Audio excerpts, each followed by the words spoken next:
Aren't you sober? Like full sober? Yeah, I mean, sober's the wrong word for me because I don't. It's not like I have like I'm not like recovering or anything.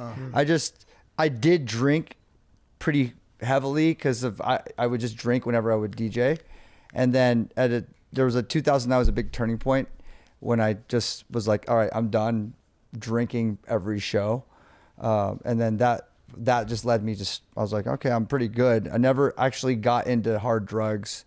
I dabbled in weed very little, enough to try it enough where it just didn't do what it's supposed to do. Yeah.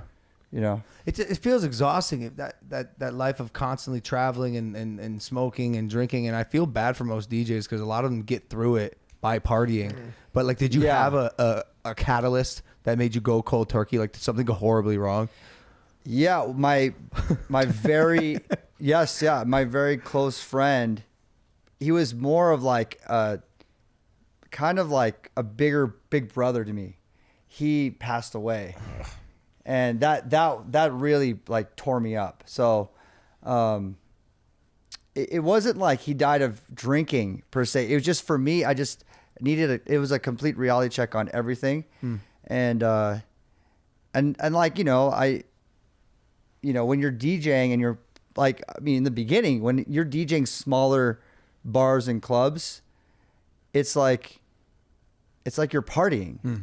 When you're DJing concerts and bigger shows, you're putting on a show. But when you're in the club world, you're like kind of one with the crowd. So like if they're lit, like you're lit with them. You know what I mean? So it's kind of easy to like drink and party with them. And if that's your thing every night, a couple years down the line, you're like, wow, I drank like, I got drunk like 200 nights a year. It's just a lot. You know what I mean? Like, so you don't realize it until it catches up with you. And then at that moment, I was like, well, I'm done. I'm just going to stop. I'm just going to use this as like a kind of stopping point. Yeah. And like for me, I feel lucky because I was never really addicted to it where I needed to drink. I just was always nervous before I went for sure to DJ. And it like helped me loosen up where I can just get crazy with it. Yeah. Which I totally understand. It's liquid courage is what it is. And by the way, I'm sorry to hear about the loss of a friend. I did a horrible lead into that. It was way too lighthearted. No. I mean, no. I mean, we're just casually talking about it, but like, his name is DJ AM, and he's of course, and he's at that time, he was the pioneer for DJs. He was the aspirational goal of what DJs could do with their lives. And because before then, like DJs we'd make money, but not like that. We were like popular, but we were not celebrities. He was a celebrity.